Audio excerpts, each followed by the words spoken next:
Figuras de impulso. Conoce personas con trayectorias que te impulsarán a ir más lejos. Con César Hernández Salinas e invitados especiales.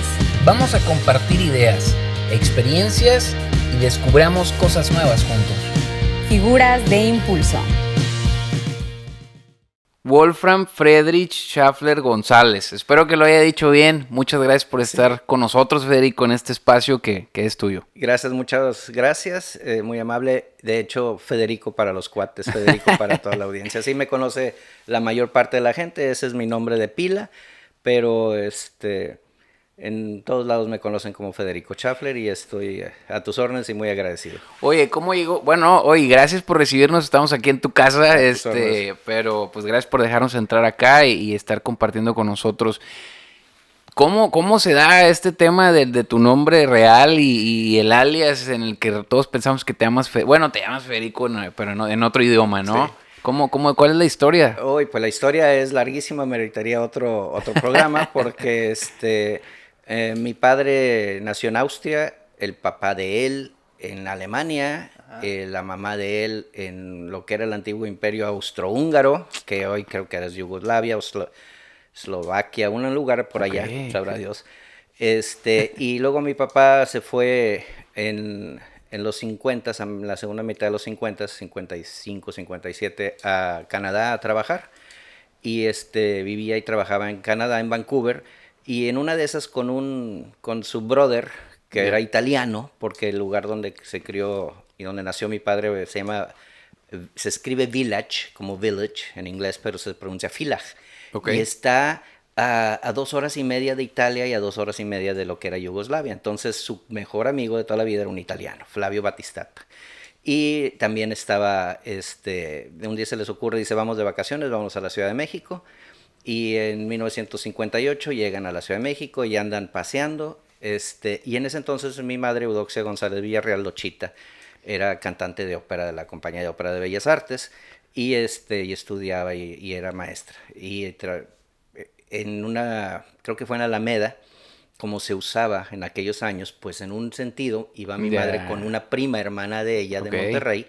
Porque tenían que ir así acompañadas, ¿no? Sí, pues sí, y entonces haz de cuenta que las mujeres caminaban en un sentido y los hombres en otro. Ya, qué loco. Y, ¿no? y se cruzan mi papá y mi mamá y se ponen a platicar y para no hacer la historia demasiado larga, como él se tenía que regresar a Canadá, en 7 días se casaron. Ya. Pero a la usanza de aquel entonces, mi abuela, que era quien cuidaba a mi mamá, y estaba con ella, le dijo, ok, perfecto, cásense, no hay ningún problema, nomás que no hay luna de miel y no hay noche de bodas y no hay nada. Entonces se regresó mi papá a Canadá porque mi mamá tenía contratos todavía que cumplir en Bellas Artes y como a los 8 o 10 meses mi mamá y mi abuela agarran un tren de la Ciudad de México y llegan hasta Vancouver, 4 días o no sé cuánto habrá sido de trayecto. Ajá. Y llegan allá y ya entonces mi abuela ya le dice a mi papá, aquí está tu esposa y nos vemos y otros 4 días de regreso. Y por eso el nombre. Y todo el mundo siempre me ha conocido como Federico. Hay quienes sí me dicen por mi nombre, pero pues se ríen y juegan con él, con la manera de decirlo, pero para la raza y para todo el mundo soy Federico. Oye, Federico, y aparte de ahorita que dices para toda la raza, aparte aparte de esta historia tan interesante de tus, se dice ancestros, pues eres de todo, eres escritor, asesor político, historiador, no sé si seas actor también ahí. Mira, en alguna ocasión. Tu lado cultural, tu lado, digo, de actuación y eso, ¿no? También. Sí, mira, digo, en 1982 por ahí grabaron aquí en Nuevo Laredo unas escenas de una película que se llama On the Line, que salía David Carradine, el de Kung Fu de entonces. Y Victoria Abril. Yeah. Entonces, en ese tiempo, yo estaba estudiando comunicación y nos invitan algunos a hacer extras. Entonces, hay una escena en la película en la Plaza Hidalgo, todavía no tenía el kiosco, y en la Plaza Hidalgo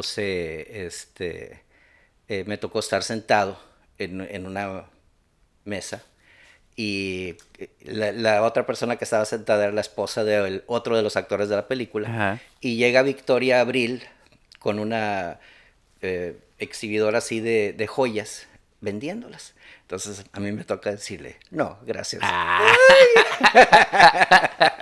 Y de ahí el estrellato. No, pues ya nada más fue eso. Y luego grababan una vez y decían, no puedes hablar. Porque resulta que si hablabas te tenían que pagar diferente. Y si no hablabas, te pagaban $25. Entonces yo decía... Tú teniendo más que hacer el gesto. Y otra vez pasaban a hacer la toma. Y yo, no, gracias. ¡Que no hables! Dije, ya. Entonces me tocó decirle a Victoria Abril que no. Ya. Esos son mis efímeros momentos ahí de 5 segundos en el cine. ¿Y qué tal dices que tu mamá canta ópera y nunca te acercaste al tema de la música de alguna manera o del canto? No es era decían mi mamá un despropósito, había 2 pianos en la casa. Y ni mi hermano ni yo nunca nos dio por tocar el piano, sí. Okay. Mi mamá decía que tocábamos el piano, pero al revés. Pero ahí lo voy a dejar a la imaginación de la gente. Oye, te refugiaste en los libros, te refugiaste en las letras. Y bueno, digo, hay que comentarlo ahorita. Acabas de escribir 23 libros. El reto eran 22 para este año 2022. Y escribiste 23. ¿Por qué el reto? ¿Y cómo le hiciste para cumplirlo? Es lo más... Mira, ahorita que mencionabas de que cuando empecé a leer y todo, es claro que mis inicios fueron como lectores. La mayor parte, si no es que todos quienes escriben, inician como lectores. Como lectores. Y yo desde niño había muchísimos libros en la casa y muchas enciclopedias, porque mi mamá, después de esa trayectoria en Bellas Artes, pues la historia siguió y llegamos a vivir aquí a Nuevo Laredo. Yo tenía 6 años y mi mamá termina trabajando de dependiente y de decoradora en tiendas en Laredo, Texas, porque mi papá ya no estaba, ¿no? Y ella siempre se preocupó de que tuviéramos libros, enciclopedias. Y en aquel entonces no había tantos distractores como hoy. Veías la televisión de las 6 de la tarde en adelante. Sí. Y leías y jugabas, ¿verdad? Sí. Entonces mi acercamiento fue a la lectura. Cuando entro a primero de secundaria en la clase español con el maestro Carlos Díez de Pinos, nos pedía como tarea a cada alumno que cada quien en el mes leyéramos un libro y que le diéramos un reporte. Y mis inicios como escritor fue precisamente porque en una de esas, pues yo leía más de un libro al mes. Y el que él nos encargaba y otros. Entonces yo le dije un día, oiga maestro, en vez de, le platico la tarea, pero le puedo entregar un cuento y me califica con eso. Y afortunadamente me dijo que sí. Y durante por lo menos 2 años, cada mes hacía un esbozo de cuento que en algún lugar creo que están todavía. Una parte de mí quiere encontrarlos y otra parte de mí dice, a lo mejor es mejor que se hayan quedado perdidos en la historia. Oye, que no te desilusiones de, no escribía tan padre como pensaba. Era un niño de 12, 13 años. Sí. Pero ese fue el inicio. Ya después en preparatoria, la maestra Juana Elia Puente, que también nos daba español, también me motivó a que participara en un concurso nacional de cuento para los institutos tecnológicos y quedé en segundo lugar. Para esto yo creo que tendría 17, 18 años, una cosa así. ¿Cómo dices tú que se hace un escritor? Dices que porque leen mucho generalmente, pero digo, sobre todo hoy en día, pues hay libros de lo que te imagines. Tal vez antes era más el tema de las novelas y toda esta onda, pero pues hoy en día hasta de superación personal, que sacan cada mes, o sea que ya ni siquiera tienen a veces un fondo ahí realmente, pero bueno, pues es escritura diferente. Hoy en día la gente escribe de lo que quiere. En su momento fue muy popular el blog. Parecía que ya no iba a haber libros porque todos están escribiendo sus blogs, pero bueno, el libro ahí prevalece. ¿Cómo ves esta situación? Digo, los tiempos van cambiando, obviamente lo que se escribe también, y también las formas de escribir. ¿Cuál ha sido tu percepción de esto? Termino porque no te contesté, porque me fui en un viaje, pero el por qué los 22, que fueron 23 libros en el 22 y todo eso. La idea es que yo toda la vida he escrito Y soy muy emprendedor en el sentido de déjame empezar algo, déjame hacer algo que nadie más ha hecho antes. Y así fue como participé en la creación de la Asociación Mexicana de Ciencia Ficción y Fantasía, así fue como fui el editor de la primera antología de autores de ciencia ficción en la historia de México, en 3 volúmenes, y auspiciado por Conaculta. Y el primer mexicano en ser socio de la World Science Fiction Association y de Science Fiction and Fantasy Writers of America, que esa es otra historia, pero bueno. Entonces, mi carrera original es comunicación, mi trayectoria es de periodista, que una vez que lo eres, creo que siempre lo serás. Y aprendí a trabajar escribiendo mucho todos los días, de muchas cosas, mucha facilidad. Ayudó mucho también que desde niño mi madre y mi abuela nos enseñaron a escribir a máquina de escribir. Sí, sí. Y era taca, taca, taca, taca, taca, sí, y sí. con la regla. Entonces era hacer una hoja de oficio sin equivocarte, y si había un error de que le picaras una letra que no era 2 veces, era el reglazo, y vuelves a hacer toda la hoja. O se quedaban pegadas, ¿no? A veces. Sí, porque entraban así. Y luego, pues, entré al periódico El Mañana, tenía 17 años, entré de corrector de estilo, porque tenía muy buena ortografía.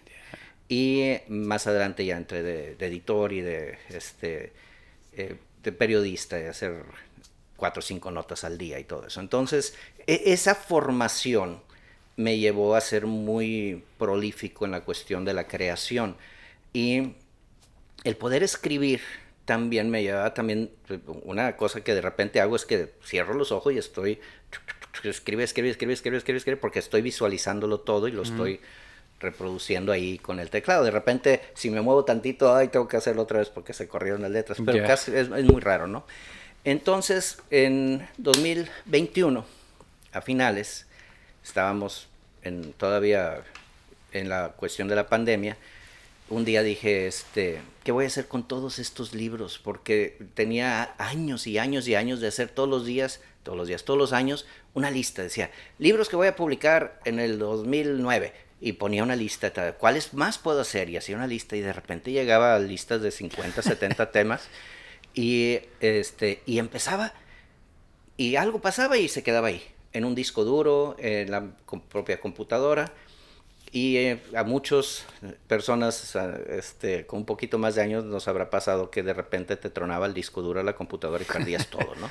Y a mí me pasó varias veces. Entonces yo dije, no puedo dejar que todo esto que yo he generado, y que había libros al 100% completos, y los que menos tenían quise hacer a 50. Pero, a ver, es que estamos hablando de muchos temas a la vez, pero es que me da mucha curiosidad. ¿Y por qué no los publicaste? ¿O por qué no los publicabas? Esos que ya estaban al 100%.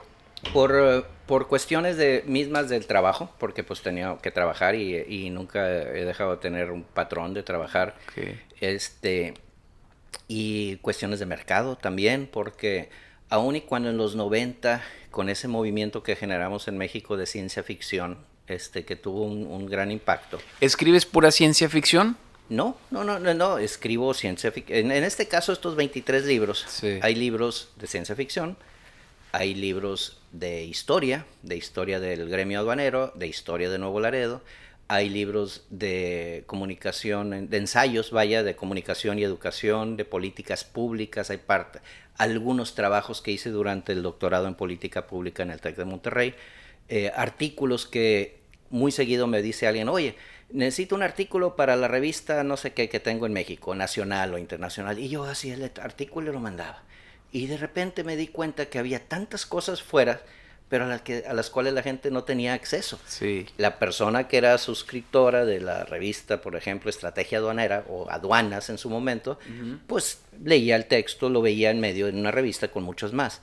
Pero tenía todo perdido, todas las cosas. Entonces me dije, tengo que juntar todo, sí. Y empezar a llamémosle empaquetarlo, porque es un concepto de editores. Empecé a decir, ok, aquí hay un libro de temas de comercio exterior y visión a futuro. Aquí hay un tema de artículos de comunicación, de educación y de storytelling. Aquí hay 2, 3 libros de artículos o de ensayos de políticas públicas. Aquí hay...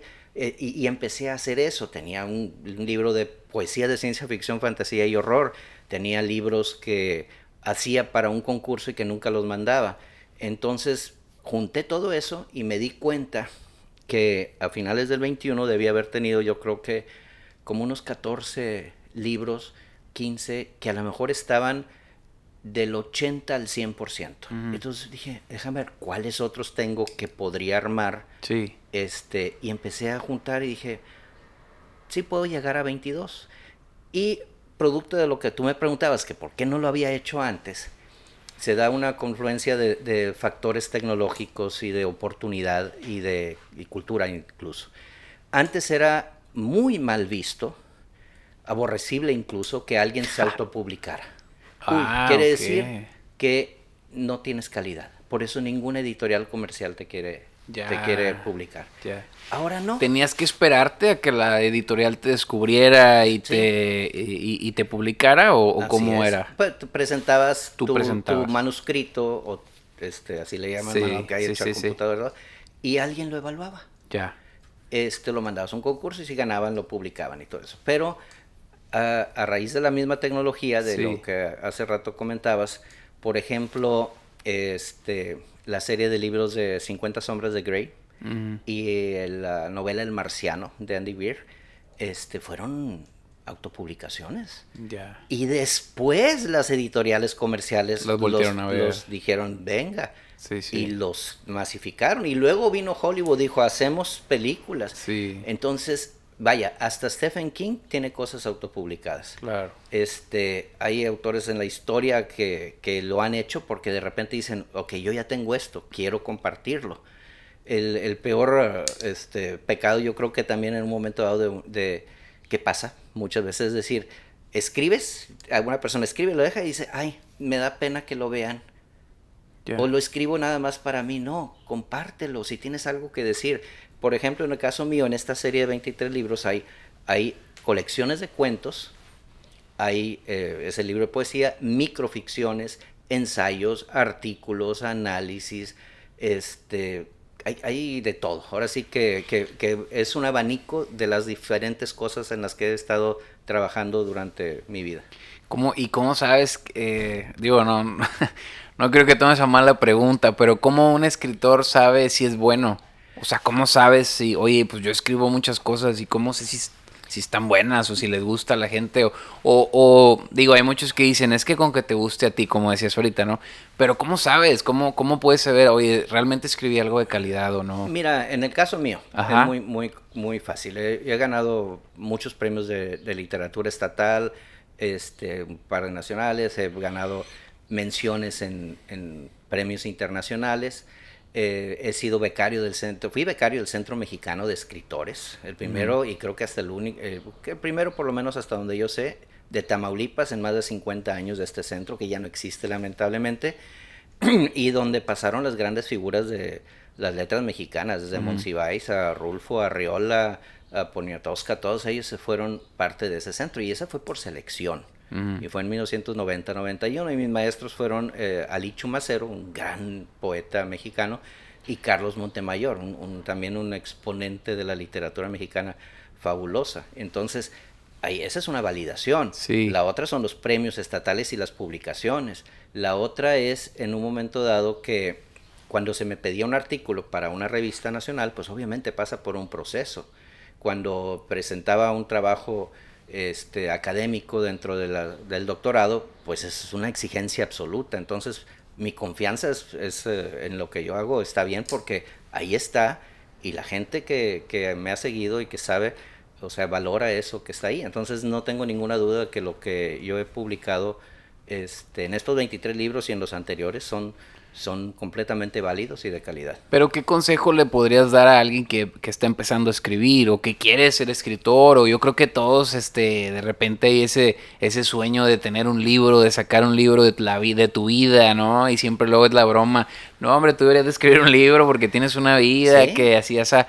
Entonces de pronto creo que sí hay gente que quisiera ser escritora. O por ejemplo, tú dices que de joven un maestro te apoyó.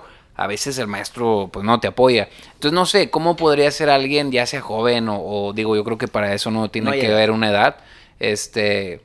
¿Y cómo empezaría? O sea, ¿tú qué consejo les das? Mira, lo primero Y esto en muchas ocasiones es la conclusión cuando doy pláticas de motivación o de alguna cosa a los estudiantes de secundaria, de preparatoria, de universidad.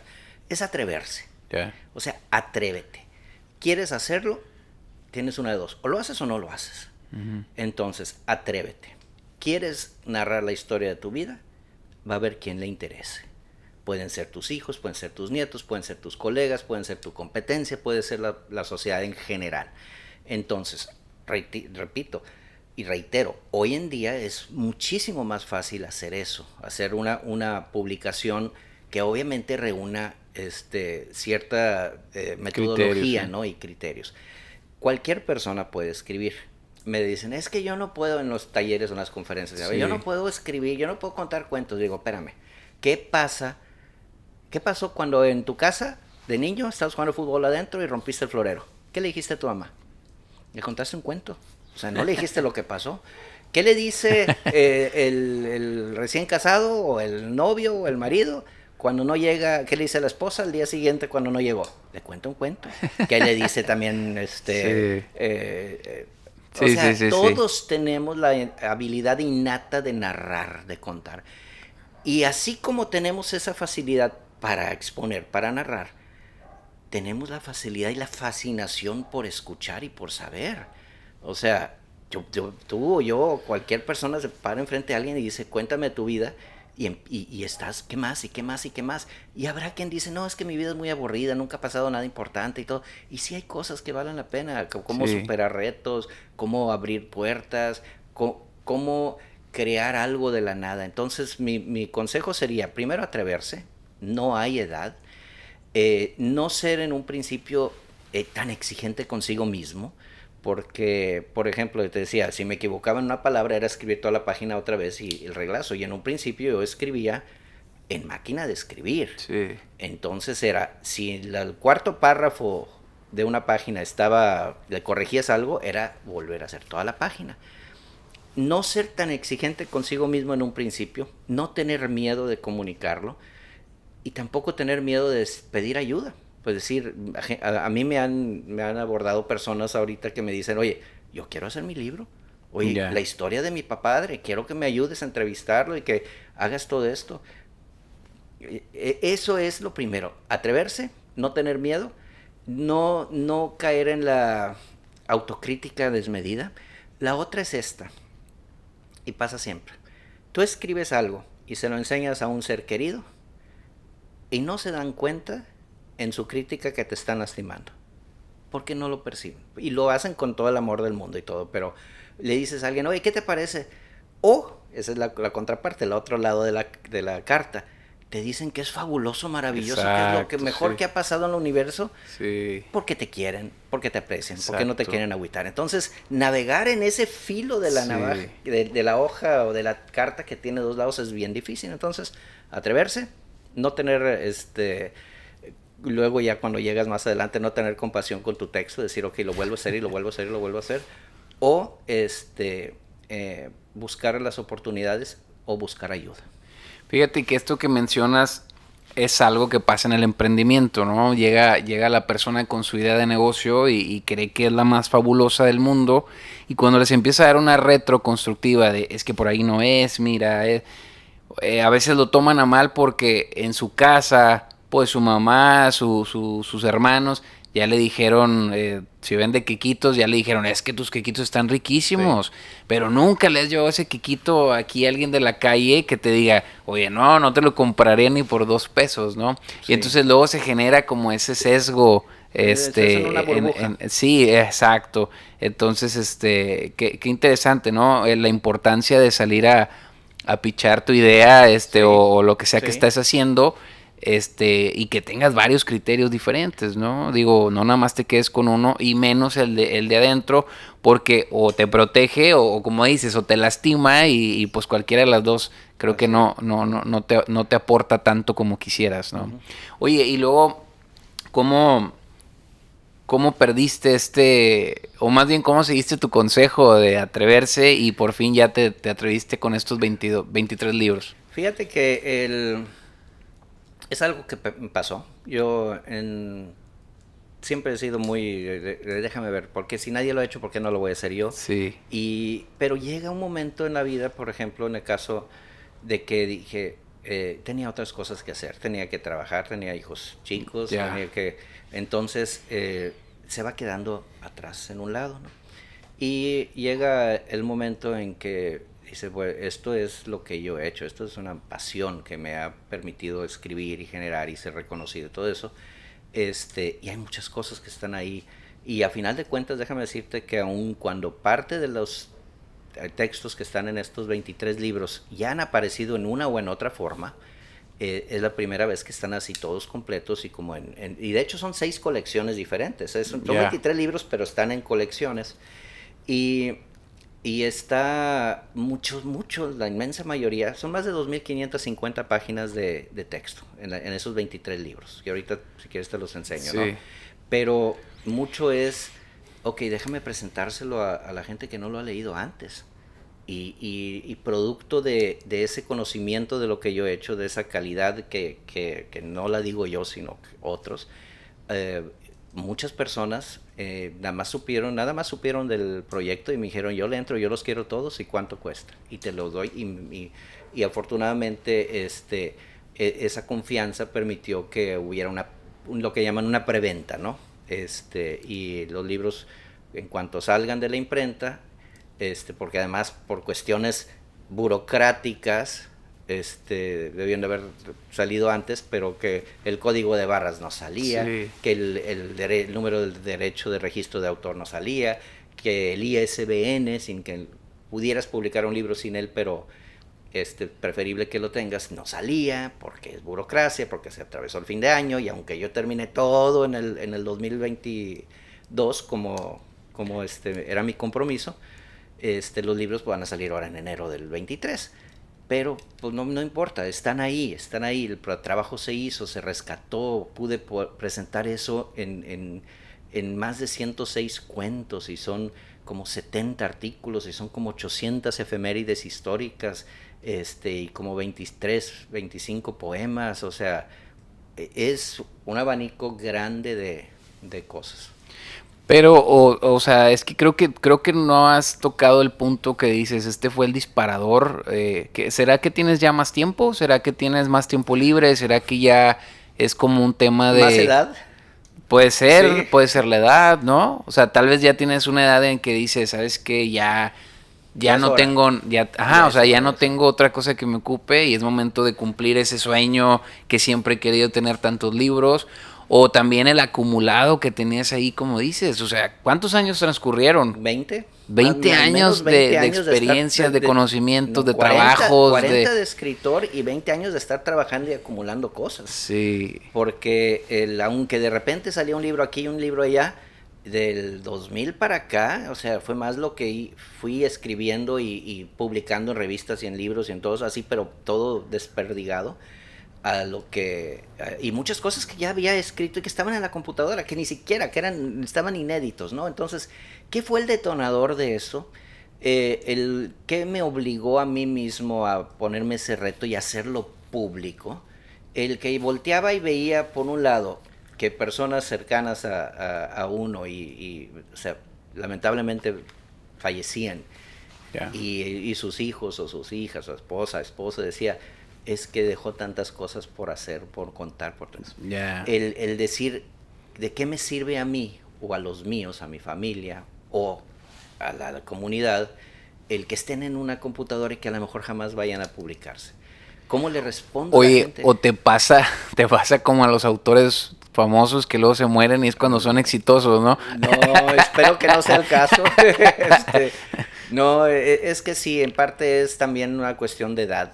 Dices tú, oye, como dicen los gringos, I'm not getting any younger. Sí. Y de repente ves historias de éxito, de publicaciones y ves cosas que gente publicó y que dices tú, yo tengo cosas mejores y están ahí guardadas. Entonces me obligué a mí mismo a hacerlo sin dejar de trabajar en las demás cosas que tenía y estoy muy satisfecho porque alcancé a hacerlo, muy comprometido con las personas que confiaron en mí y con muchas más ganas de seguir adelante y sacar más. Alguien me dijo, y entonces en el 23 vas a sacar 24 libros.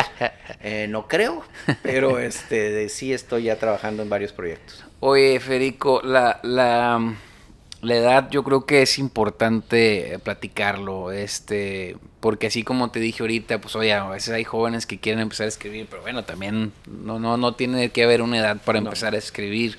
Hay quien quiere escribir sus memorias, por ejemplo.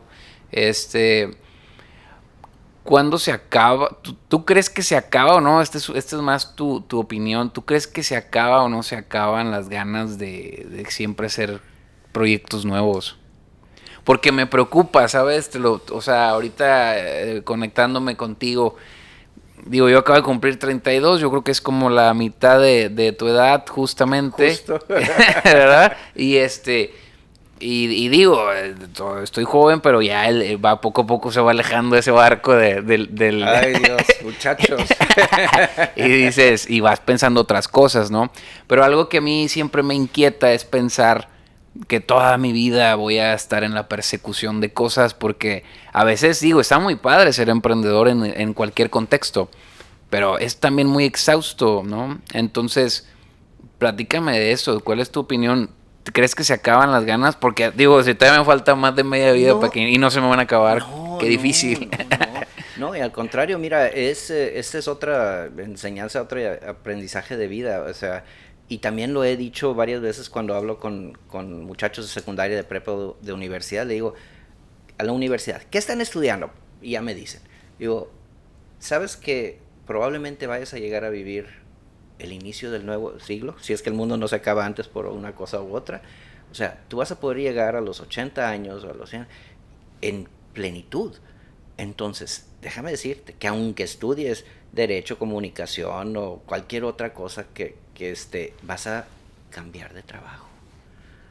Si vas a estar ahorita 5, 6, 7 años en una cosa, hazte la idea desde ahorita que tienes que estar aprendiendo todos los días algo nuevo, porque va a llegar el momento en que te tengas que reinventar y tengas que crear una nueva forma de generar recursos para ti y para los tuyos. Entonces, no hay, creo yo, una edad para dejar de emprender, dejar de empezar a otra cosa, como tampoco hay una edad en que dejes de estudiar, dejes de aprender. Tenemos esta maravilla ahorita que es internet, que también puede ser la mayor de las bendiciones o la peor de las maldiciones, dependiendo de cómo lo uses. Y lamentablemente ahorita mucho del uso negativo de la comunicación en la retórica polariza, enemista a la gente, la hace que yo no puedo hablar contigo, yo estoy bien siempre y tú estás mal y eres mi enemigo y no eres mi amigo, no podemos ponernos de acuerdo. Pero no hay una edad para dejar de emprender y siempre vas a poder, y creo que ahora mismo la competencia que nos da estas nuevas tecnologías te van a llevar a aprender cosas nuevas. O sea, y dices tú, tengo 50 años, tengo 60 años, hay personas, sobre todo en Estados Unidos y en otros países, donde llega la edad de la jubilación y se jubilan y empiezan toda una nueva etapa profesional con un ingreso producto de sus años de trabajo, y hay quienes jamás pagan un seguro social, un Afore o un Social Security o algo, pero que están prestos para empezar algo nuevo, porque con la economía como está y todo, tú no sabes el día de mañana cuando te digan se acaba tu trabajo y te quedas sin nada. Entonces tiene uno que tener la posibilidad y la habilidad de decir empiezo algo nuevo, y va a ser difícil y va a ser cuesta arriba al principio, y va a llegar el momento que llegues a la cumbre y te vas a estabilizar, vas a llegar a la meseta y de repente se va a acabar el otro precipicio y vas a tener que empezar otra vez, y eso va a ser de aquí en adelante desde mi punto de vista. ¿Y tú todavía te sientes con esa fuerza? Porque hablaba con Marta el otro día y le hablaba sobre el ímpetu. Conforme vas, creo yo que teniendo más años, pues el ímpetu va bajando también porque te vas haciendo más cauteloso, ya no quieres arriesgarte con todo, ya no puedes también decir, no hombre, no importa, no como no duermo para que salga esto. O sea, va también cambiando por temas físicos, por temas anímicos, por lo que tú quieras, pero cambias y tu ímpetu, sobre todo, que antes te podían, oye, vamos a hacer esto, vamos a hacerlo, dale, sí, así, asá.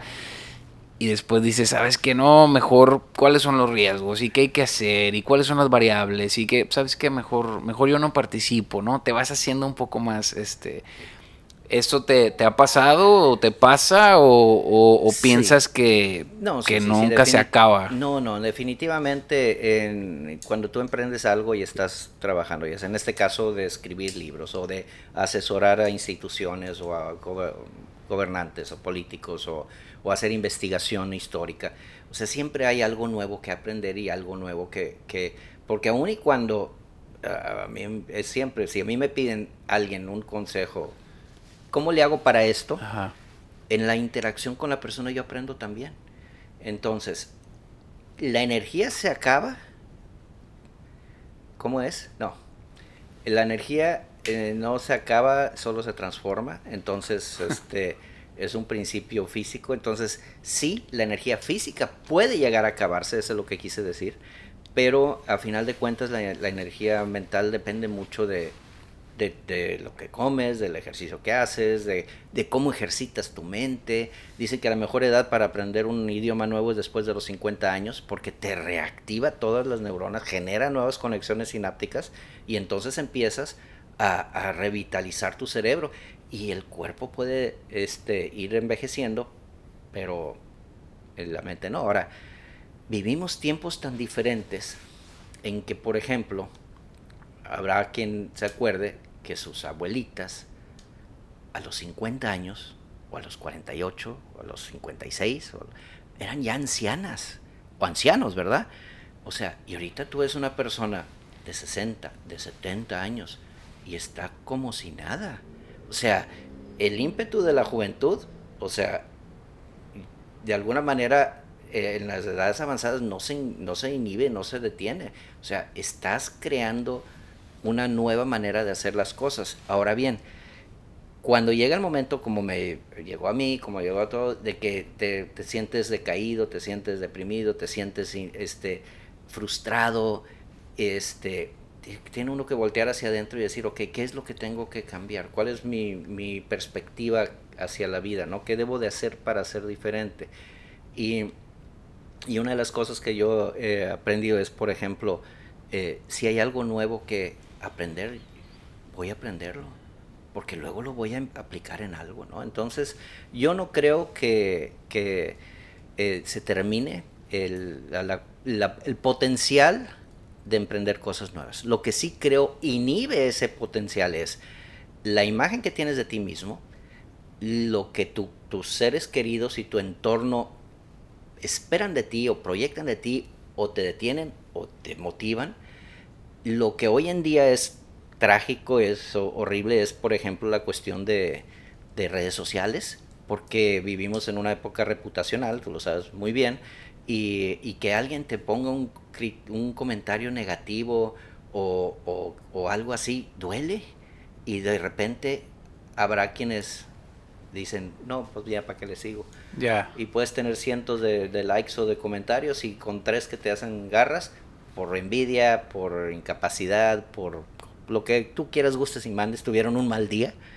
Y eso es cómo tenemos cada uno de nosotros, seres humanos, la capacidad de superar esos comentarios y seguir adelante. Fíjate que lo que dices de los ancianos de antes, pues digo, también está al revés, ¿no? De repente veías los viejones de rancho que andan a sus 80 años todavía quemando nopales y toda esta onda, ¿no? Digo, muy acá del norte ese tema, pero igual sí. También lo ves así.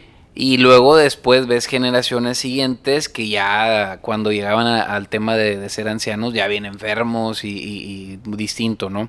Pero yo creo que hay ahí algo interesante en el tema de las edades, porque siempre piensas que, ya tengo 10 años más, y piensas que ya se va a acabar, y hoy en día, como dices, hay mucha vida, ¿no? Hay muchas cosas que hacer todavía, hay muchas cosas que aprender, pero creo que, ¿sabes qué? Es cultural, a ver, te comparto esta perspectiva, a ver qué opinas, pero creo que también es cultural el tema, porque desde que entras a la escuela te dicen que estudies una carrera para que te vaya bien en la vida. que seas profesional, que tengas un título universitario para que puedas ser exitoso en la vida. Y luego cuando estás en la universidad te dicen, oye, estudia pero una carrera que te deje dinero, porque de ahí vas a vivir toda tu vida. Y entonces empieza a tomar decisiones más por conveniencia que por gusto, ¿no? Por lo que quieres, por influencia o por imposición, por como los tiempos de antes del papá es doctor y tú vas a ser doctor, y etcétera, ¿no?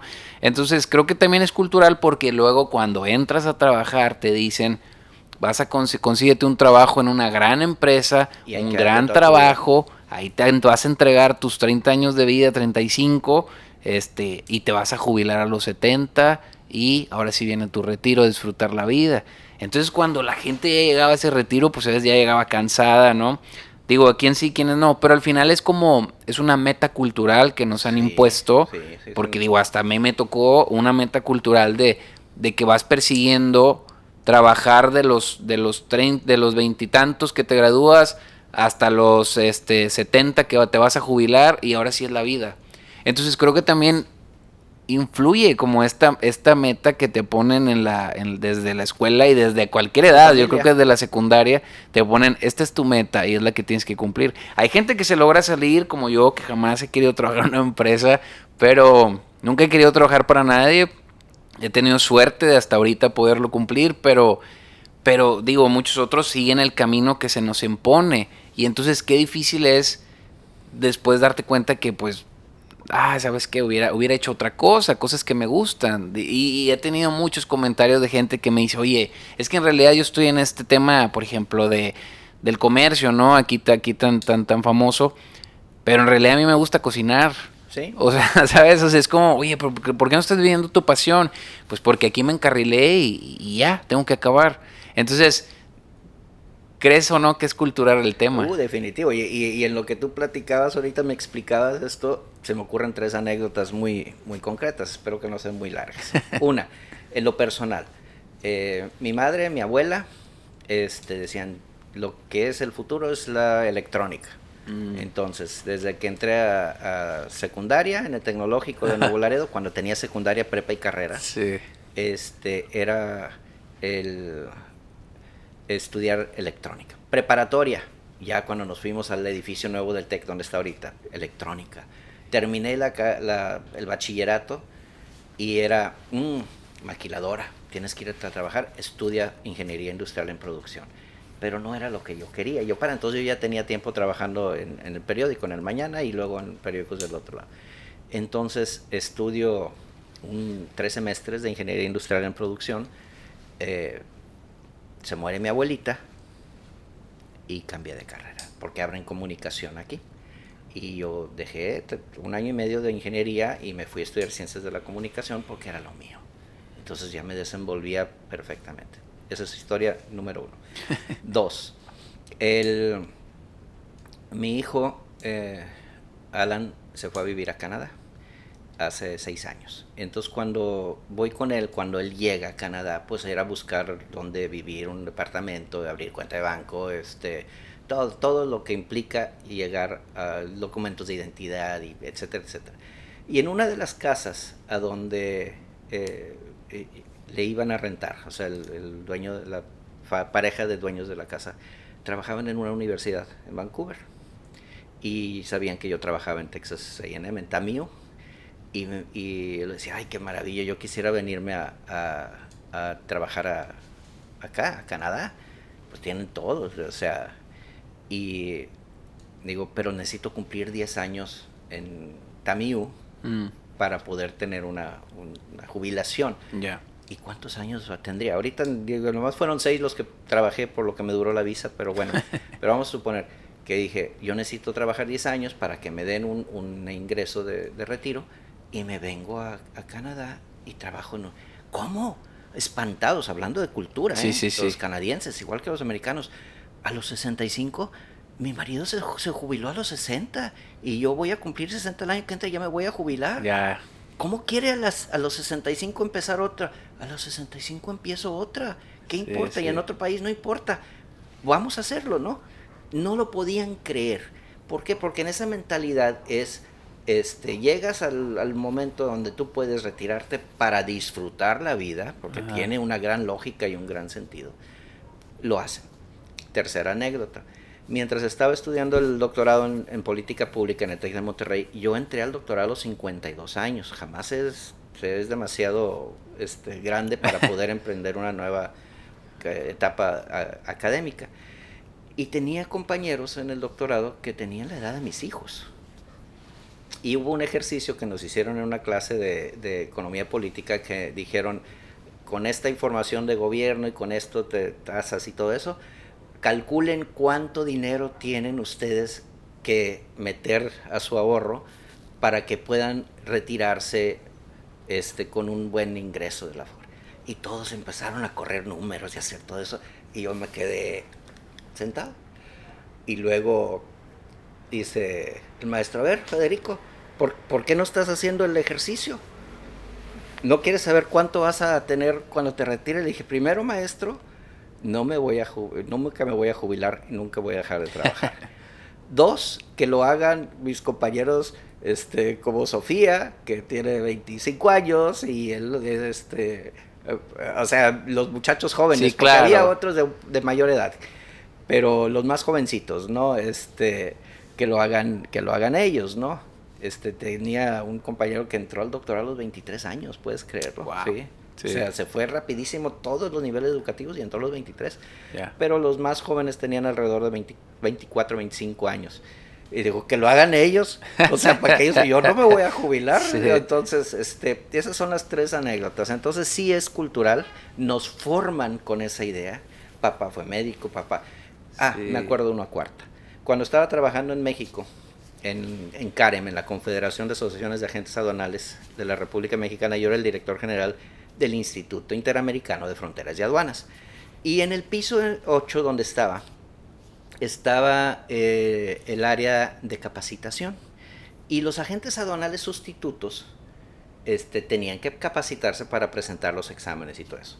Y platicando con don Juan Vázquez, que era la eminencia, mis respetos para don Juan, que era el responsable de eso, decía, es que es triste y la impotencia, que él como maestro que enseñaba a los que iban a presentar, que llegan muchachos y muchachas aquí a estudiar obligados por los padres. Ya. Yeah. Es que tú tienes que continuar con la agencia aduanal. Yeah. Y tú dice, y aquí llegan y los muchachos dicen, es que yo quiero ser chef, yo quiero ser oceanógrafo, yo quiero ser bailarina, yo quiero ser ingeniero, yo no quiero meterme a trabajar en la agencia aduanal. Pero tenían que hacerlo, ¿por qué? Porque si no se perdía el patrimonio.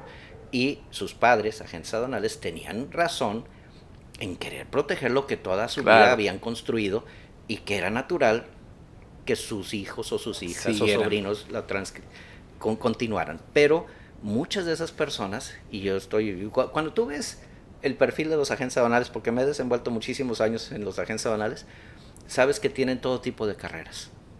Porque fue lo que estudiaron. Porque antes se exigía, bueno, todavía, que para tener una patente de agente aduanal necesitas una carrera.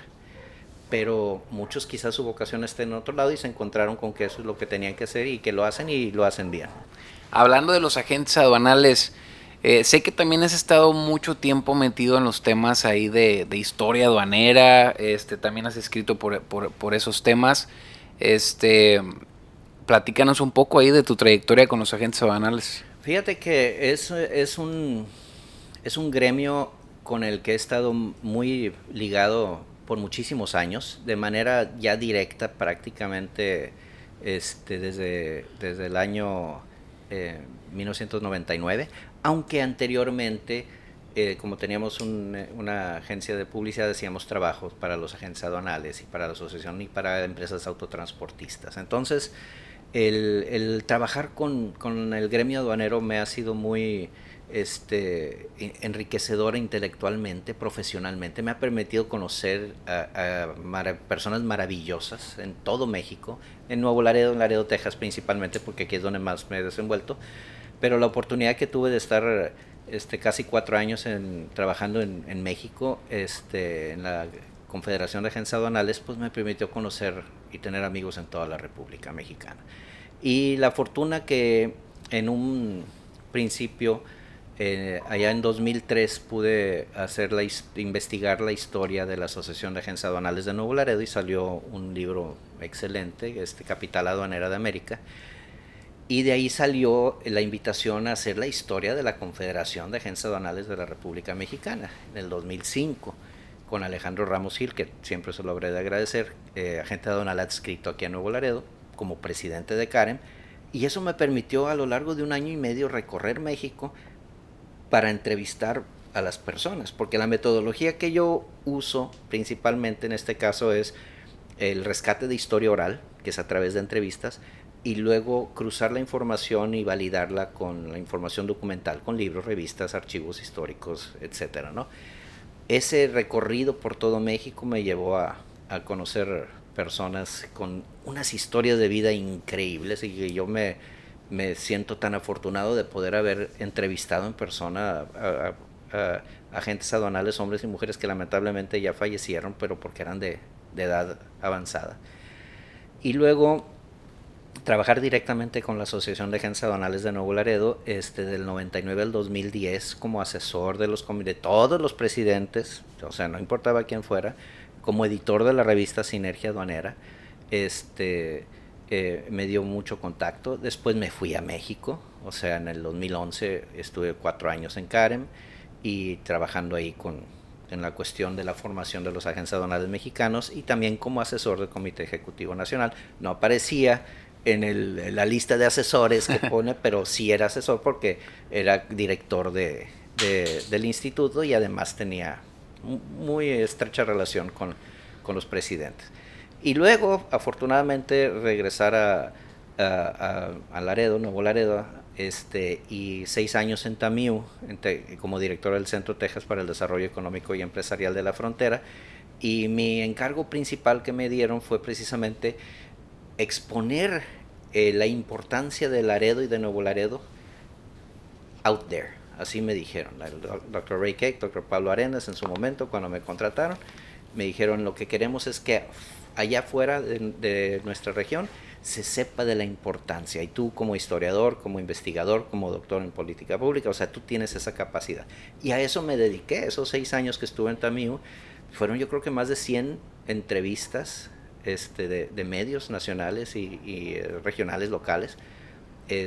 Fueron también alrededor de 80, yo creo 100, no sé el número exacto, de conferencias, de participación en eventos, y eso me permitió mucho. Y ahora con la Asociación de Agentes Aduanales de Nuevo Laredo, una vez que se acabó mi visa de trabajo en TAMIU, tuve la oportunidad, gracias a la invitación de la licenciada Yolanda Malagón, la primera mujer presidenta de la asociación en la historia, 83 años en ese momento, de regresar a contribuir a lo que yo sentía como mi casa, ¿no? Y de hecho la gente que trabaja ahí me decía, pues bienvenido de regreso y qué bueno que estás aquí.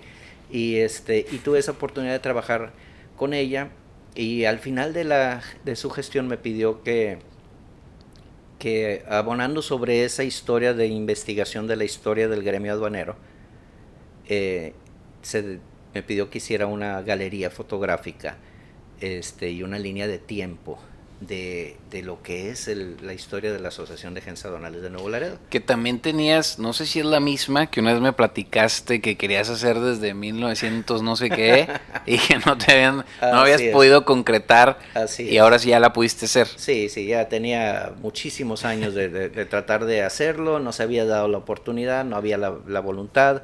Es una serie de fotografías, son como 90 fotografías y como 84, 86 fichas históricas que están en lo que le llaman el desayunador, en el edificio de la Asociación de Agentes Aduanales de Nuevo Laredo.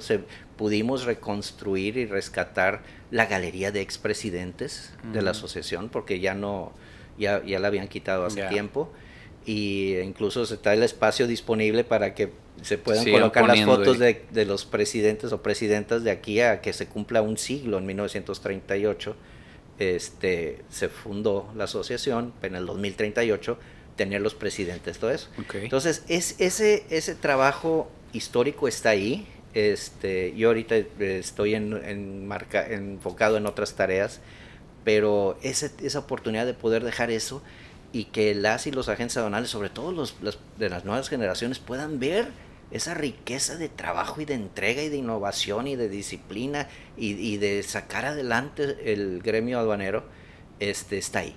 Y a nivel nacional también tuve la fortuna de que Luis Ernesto Rodríguez Gil, quien es el presidente del Comité Ejecutivo Nacional de CAREM, me pidió que hiciera la actualización del libro de los 85 años de CAREM, que es precisamente en este año, 2023, porque hice el de los 65 años, hace 20 años, hice el de los 75 años, en el 2013, y estoy avanzando mucho, y la idea es presentar ahora en el mes de julio el libro de los 85 años de la historia de CAREM, pero también un libro que también la primera vez que lo propuse fue hace 20 años a CAREM, y que hasta hoy es la posibilidad de este año en que se va a hacer gracias a esta invitación, este apoyo de Luis Ernesto Rodríguez Gil, de hacer un libro sobre las aduanas y las asociaciones de agentes aduanales de la República Mexicana. Hay 50 aduanas en México,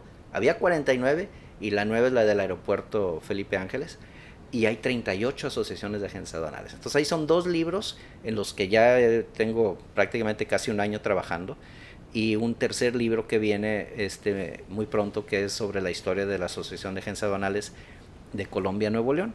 Y este año, que es el 85 aniversario de la Asociación de Agentes Aduanales de Nuevo Laredo también, porque tiene la misma antigüedad que CAREM, pues espero también tener la oportunidad de hacer ese libro histórico, porque eso es algo que me apasiona y que tengo como un compromiso muy firme con el gremio por todo lo que me han dado de oportunidades, que quede para futuro como una constancia.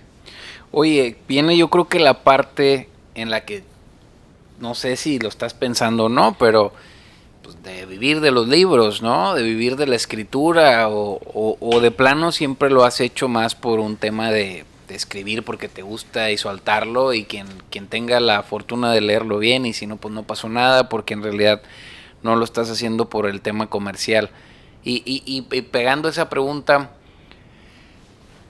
hoy en día que todo el mundo escribe de todo, a veces escriben más cosas comerciales, ¿no? Para vender libros, escriben para vender libros, no porque realmente haya talento ahí de pronto. ¿Cómo te sientes con eso? ¿Qué vas a hacer y cuál es tu perspectiva? Pues mira, de hecho, todo llega en su momento y por alguna razón. Yo creo firmemente en eso, de que todo pasa por una razón. Y el haber sacado estos 23 libros me permite quitarme ese peso que traía de cosas incompletas, de cosas que no había podido concluir, y enfocarme en cosas nuevas. Hilando con lo que platicábamos antes, pues la idea es tenerlo en libros físicos de print on demand, en Amazon por lo menos, en ebooks, y a lo mejor, ¿por qué no?, hasta en libros en audiobooks, y además venderlos físicamente, que por ejemplo aquí en los Dos Laredos, o a quienes me lo piden, me han pedido libros de Veracruz, de México y de otros lugares. Hablando de que nunca se es demasiado tarde para aprender, estoy ahorita tomando un seminario precisamente sobre cómo publicar y vender en Amazon, en Amazon principalmente. Sí, sí. No es únicamente en Amazon, sí.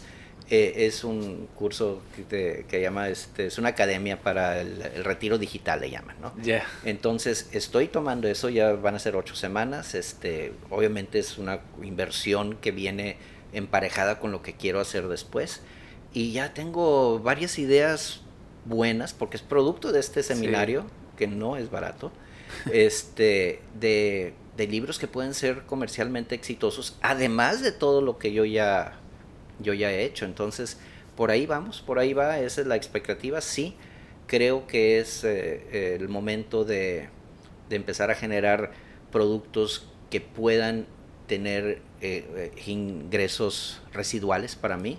Otra cosa que viene en el futuro, y lo habíamos platicado hace algunos meses, es que quiero hacer podcasts y quiero hacer cursos.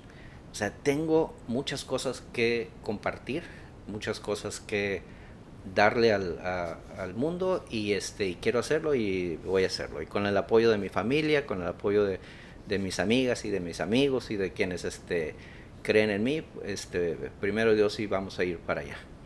Oye, pues qué interesante, Federico, aquí todo este tema. Digo, sé que faltan muchísimas cosas por platicar y por que nos cuentes. Sobre todo, creo que eres un libro abierto, ¿no? Usando la analogía, pero pues será en otro episodio. Yo creo que vamos a hacer 2 o 3. Pero bueno, felicidades por tus libros. Muchas gracias. Felicidades por concretar pues esta meta que traías ahí, creo que dispersa entre tantos años y tanto tiempo y tantas ocupaciones. Me da mucho gusto ver, y porque también, digo, me platicaste en su momento el tema de los libros y de que querías hacer libros, de que querías terminarlos, perdón. Entonces, qué gusto coincidir, qué gusto compartir, que escucharte, y sobre todo pues que hayas cumplido esta meta de tus 23 libros, que hasta salió uno ahí de pilón, ¿no? Sí, Entonces, y pues bueno, también que gracias por participar en este espacio, que es tu espacio, Figuras con Impulso. Gracias. Por último, justo porque se llama Figuras con Impulso, y digo, tú eres una de ellas, pero también quisiera que nos compartieras quiénes son esas figuras de impulso para ti, que sigues, autores, o no sé, artistas, o no sé, digo, lo que tú quieras, que te han inspirado a ser escritor, o a ser historiador, o a hacer todo lo que has hecho, ¿no? Mira, encuentra uno siempre figuras, sobre todo, que dices tú, qué maravilla, como quisiera ser, ¿no? Ya. Aspiracionales. Sí. ¿Quieres tú hacer como ellos? En un principio, como escritor, pues era obviamente Isaac Asimov. ¿Por qué? Porque publicó como 400 libros. Ray Bradbury por la calidad de su creación. Arthur C. Clarke, y esos son los autores, el ABC de la ciencia ficción, o sea, Asimov, Bradbury y Clarke, por ejemplo. Pero más adelante he encontrado escritores increíbles como Neil Gaiman, que es el de Sandman, y entre muchas otras cosas. Es increíble este escritor, su calidad y todo eso. Y a lo mejor me van a decir que por qué nada más menciono escritores extranjeros y no escritores mexicanos. Yo escribo y leo también, digo, leo más en los dos idiomas, escribo más en español, pero escribo en inglés también. Entonces, en el lado de México, sí, claro, en Latinoamérica, autores Carlos Fuentes, no se diga, obviamente García Márquez, que por aquí tengo una foto con él, y mis maestros Ali Chumacero y Carlos Montemayor en el Centro Mexicanos, personas que ya fallecieron como Orlando Ortiz, como Guillermo Samperio, y mis amigos de la ciencia ficción mexicana, como Héctor Chavarría, Mauricio José Schwartz, Gerardo Porcayo, José Luis Zárate, Alberto Chimal, Bernardo Fernández, Beff, Paco Hagenberg, que ya falleció también. O sea, hay muchísima gente que aprecio y estimo, Mónica Lavín, en la cuestión del ámbito literario. Y en el ámbito profesional, pues mi maestro en la comunicación fue don Edmundo Lozano Calzado, quien durante muchos años fue mi figura, mi sustituto paterno, y fue mi mentor y quien me enseñó muchas de las cosas que yo sé. Él trabajó también muchísimos años con el gremio aduanero, y habrá que, ahorita yo mencionaba que mi primer trabajo con la asociación fue en el 99, y no es cierto, la verdad fue que fue desde los 80, porque trabajaba yo con don Edmundo y él hacía una revista que se llamaba Carem y una que se llamaba Convoy, que era del autotransporte, y yo era el que tecleaba y diseñaba y todo, él era el encargado. Entonces, por ahí hay documentos desde los 80 donde yo estoy trabajando para el gremio aduanero. Entonces, y en la cuestión política he tenido muchísimas personas que han sido maestras, maestros, amigos, amigas, y en la cuestión de aduanal también. Entonces yo me siento muy afortunado en un momento dado, por ejemplo, en mi madre, que todo lo que ella logró y todo lo que tuvo que superar. Admirable mi esposa, todo lo que lleva 2 maestrías y ha cambiado, hablando de lo que platicamos hace ratito. Ella es comunicóloga, pero ahorita es experta, ya es expositora y asesora en materia de equidad de género de varios municipios, y también con reconocimiento en España y en Argentina y en otros lugares donde han dado, en Ecuador. Entonces, mis hijos, lo que ellos han hecho también, cada uno de ellos todos los días aprendo algo nuevo y es parte de esa etapa de desarrollo humano donde dices, a todos les debo, a todos los quiero y aunque no me conozcan y todo eso, yo sé que hay escritores, hay políticos, hay gente que vale la pena admirar, vale la pena seguir, pero el camino lo trazas tú. El camino lo haces tú, el camino lo sigues tú, y entonces eso es lo que yo trato de hacer, así déjame abrir un camino diferente y déjame hacerlo porque me da una satisfacción profesional y vocacional. ¿Nunca has pensado en irte a otro lugar? Digo, todos los conocidos que tienes, toda la trayectoria que tienes, y de pronto pues a veces uno no hace eco, ¿cómo se dice? Nadie es profeta en su propia tierra. ¿Nunca has pensado en irte a otra parte? Siempre vuelvo.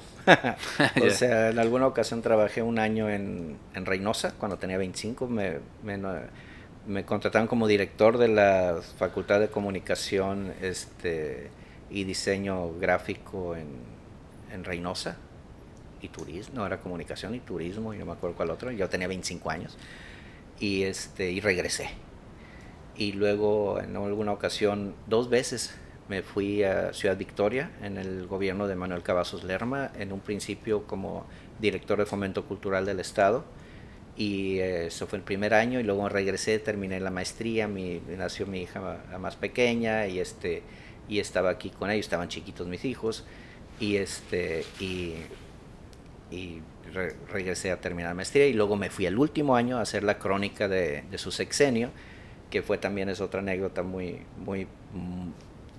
de satisfacción personal, porque me pidió que hiciera la crónica de su sexenio, Manuel Cavazos Lerma, el gobernador, y me dijo, quiero que me ayudes con esto, y jamás me volvió a preguntar qué es lo que estás haciendo, qué es lo que vas a hacer, hasta el momento en que le entregué los 5 libros de la historia de su sexenio. Esa confianza que me dio el gobernador, o sea, de dejar la constancia de su historia en mis manos, nada más con decirme, te lo encargo.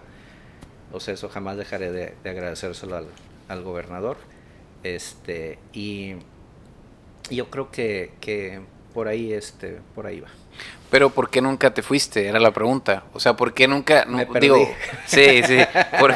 ¿Por qué nunca te has quedado en otra parte? Y me fui 3 años y medio, casi 4 años a México, y de ahí viajaba todas las semanas a un lugar diferente de la República Mexicana y volví. Por ejemplo, mira, vamos a aterrizarlo. En Ciudad de México hay muchas más oportunidades para un escritor, me imagino yo. No sé, Guadalajara, no sé. Hoy quiero que sepas que no. No Okay. importa dónde estés, ya. Si tienes internet. Sí, claro. No importa dónde estés. Sí, yo quiero mucho, adoro a Nuevo Laredo y a Laredo, Texas, porque también he trabajado allá y he trabajado aquí. Y las oportunidades de trabajar fuera sí se me han presentado, las invitaciones a la Ciudad de México, como mencionabas, a Washington, a Houston, San Antonio, a diferentes lugares, a Monterrey. Y yo estoy aquí muy contento aferrado, estás aferrado. A Vancouver,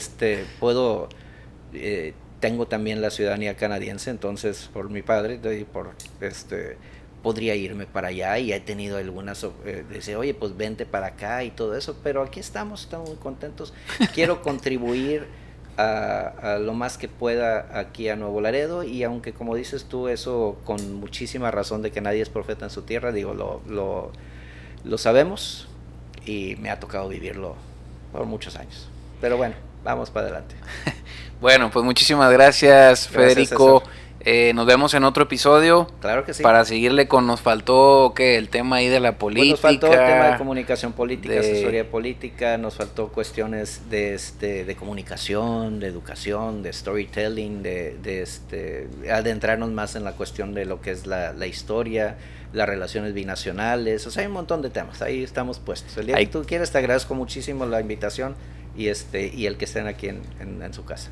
Gracias, platicamos a la otra y a la otra también nos platicas cómo va la venta de los libros. Bueno, pues ok, espero que con este podcast sacas unos cupones para este episodio o algo de descuento. Sí, ahí voy a necesitar tu ayuda después para poder ponerlos a la venta. Muchas gracias, Federico. Gracias, César, y saludos a toda la audiencia.